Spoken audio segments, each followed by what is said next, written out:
Hi, I'm Tim. Welcome to Watchbox, and thanks for logging on. If you love this watch, email me, tmosso@thewatchbox.com. It's in the description below. Your purchase and pricing email question line for buying this or any watch you see on any Watchbox platform. Please reach out to me directly. Email tmosso@thewatchbox.com. Today, we are discussing a lovely 40mm white gold Rolex Oyster Perpetual Day-Date 40. Part of a series launched at Basel World 2015, it was the successor to the Day-Date 2, a little bit smaller but much better proportioned and thoughtfully designed overall. Although the size difference is small, the ergonomic and aesthetic impact is large. This is reference 228239 in white gold, 40 millimeters in diameter, 12.2 millimeters thick. The watch measures 47.3 millimeters from lug tip to lug tip and 21 millimeters between the lugs. Now the Day-Date 2, 41 millimeters with solid end links to its bracelet, that was over 53 millimeters from lug tip to lug tip. So this is 47.3. It doesn't have that end link to end link span across the wrist because the bracelet pulls straight down at the lug. So this is a much more wearable, large Day-Date. Throwing it on my wrist is 16 centimeters in circumference. You can see it wears easily, and I can recommend it for a wrist as small as 14 centimeters in circumference. Even at 13.5, you could probably wear it well. It's low, its bezel is well sloped, and it will slide underneath the cuff. It's nicely counterweighted by the weight of the bracelet and the clasp. And you can see how over the top I've got plenty of clearance on each side, and then again you can see that well down the barrel. Once more, the cuff shot. We'll take a look at the bracelet.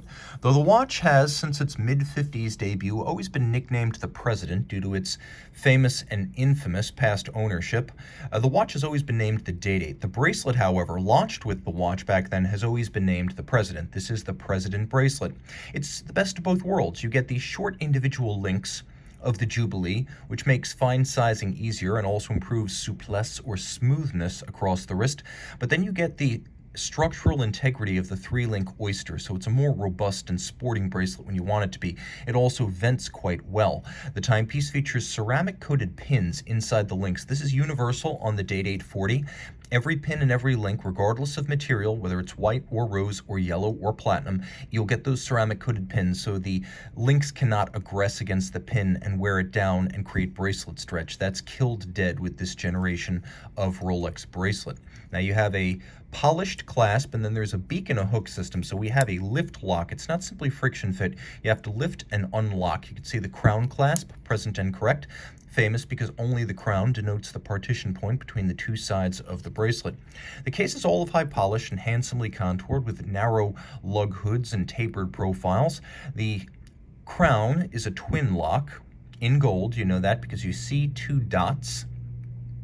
And so it's a screw down, giving the watch 100-meter water resistance, a fluted bezel with lovely gem-like facets, sapphire crystal, cyclops eye magnifier, black lacquered dial with white gold hands, indices, and crown. The idea being to create a glossy, gleaming upscale look. And of course, the white gold elements will never oxidize, tarnish, or discolor. Now the watch does include both hacking or stop seconds, which you can use to set the watch precisely against a reference time, and a double quickset mechanism, which you can use to set the date by turning in a clockwise direction, and then counterclockwise you can set the day. How much do you love the little serifs used on the font that Rolex chose for this date? Quite handsome, unexpected, but much appreciated. Underneath the solid gold case back, and Rolex does use a solid gold case back, you have caliber 3255, Rolex manufacturer, automatic winding with bidirectional winding action, now a 70-hour power reserve thanks to a number of features, including a thinner mainspring barrel, a larger mainspring, and the new Chronergy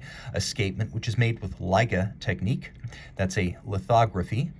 And then we have a 28.8 beat rate. All this pivoting on 31 joules. It has the hacking seconds, the double quickset.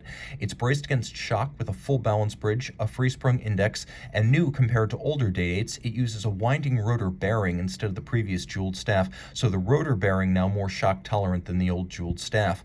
The free-sprung balance can be adjusted precisely, and it is adjusted in 6 positions. First, the watch movement goes through the COSC tests, gets the chronometer certification, then it comes back to Rolex, and it's adjusted in 6 positions and timed as a fully encased up watch to run no worse than -2 + 2 seconds per day, so it goes beyond the COSC. The overcoil hairspring is made by hand, and because it's an overcoil, it allows the hairspring to breathe concentrically in any physical position with respect to gravity, which allows the watch to keep very even time in any physical position. And the hairspring is made of a blue oxidized niobium zirconium anti-magnetic alloy that makes it very tough even in the face of powerful static and electromagnets. Rolex also uses its own proprietary lubricants, and it uses its own shock protection system called Paraflex. So you've got a wealth of Rolex refinements inside this Day-Date 40. And while not every Day-Date 40 dial is loomed, this one is, with Rolex Chromolite Lume, making it a viable dress watch and a viable sports watch at the same time. Reach out to Team Mosso at thewatchbox.com for purchase and pricing details.